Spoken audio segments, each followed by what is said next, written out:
Mind versus heart. This is the theme I'll be going over, but instead of my typical slideshow presentation, I'll be doing this in a poem format. Mind versus heart. The mind versus the heart. This is a conflict that defines who we are. That either we go by how we feel or to make a greater appeal. The heart is blind, for it does not know what is good nor what is kind. It does not think nor is it clear, and it refuses to bring anything to ear. It is crazy and is wild, for nothing it does is ever mild. The mind is cold, it does not care nor is it bold. When it acts, it always lacks. Whether that be zeal, power, or speed, whatever it is, it always impedes. It has no power to feel, which makes it unable to heal.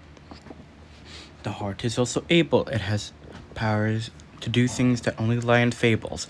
It is like a massive furnace within a train, which pulls mountains without a pain, and in its unstoppable pursuit, it subjects everything to how it may suit. The mind is also cunning, finding ways to move without running. It is like a conductor on an express, solving problems that leave others pressed.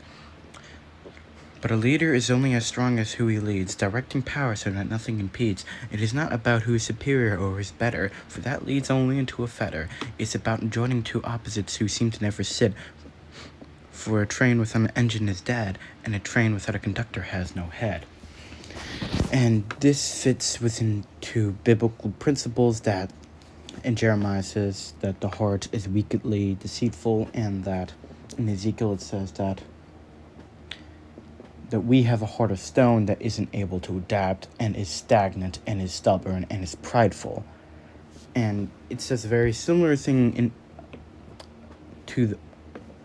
pertaining to the mind in 1 Corinthians 8, where it says that knowledge puffs up, or knowledge makes someone prideful, and love builds up.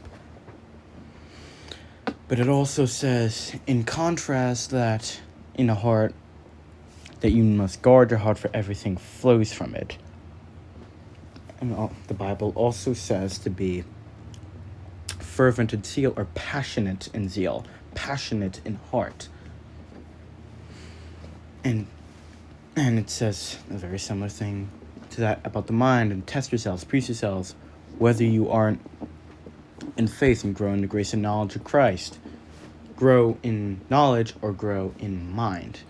And the Bible says these two things not because it contradicts, but because it's about balancing.